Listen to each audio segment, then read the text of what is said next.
সকাল অনেকক্ষণ আগেই হয়ে গেছে, আর আমাদের যেহেতু 9:30টায় নেমে যেতে হবে, তাই ট্রেনের মধ্যে অবশ্যই লুচি আলুর দম ব্রেকফাস্টটা তো করতেই হয়।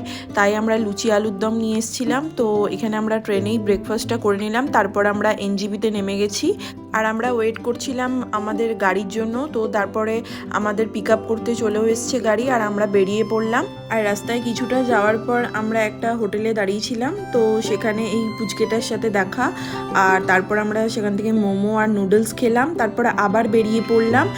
আর এখান থেকে এখনও অনেকটা জার্নি আছে। যেতে যেতে এত সুন্দর একটা সৌন্দর্য দেখে আমরা গাড়ি থামাতে বললাম। তারপরে আমরা এই ব্রিজের মধ্যে একটু দাঁড়িয়েছিলাম, হাওয়া খেলাম, একটু ছবি তুললাম। তারপরে আমরা আবার বেরিয়ে পড়লাম। আমাদের এখনও পৌঁছাতে মিনিমাম 4 ঘন্টা মতো টাইম লাগবে, তাই আমরা তাড়াতাড়ি বেরিয়ে পড়লাম। আর তোমাদের সাথে দেখা হচ্ছে আবার পরের মিনি ব্লগে। টাটা।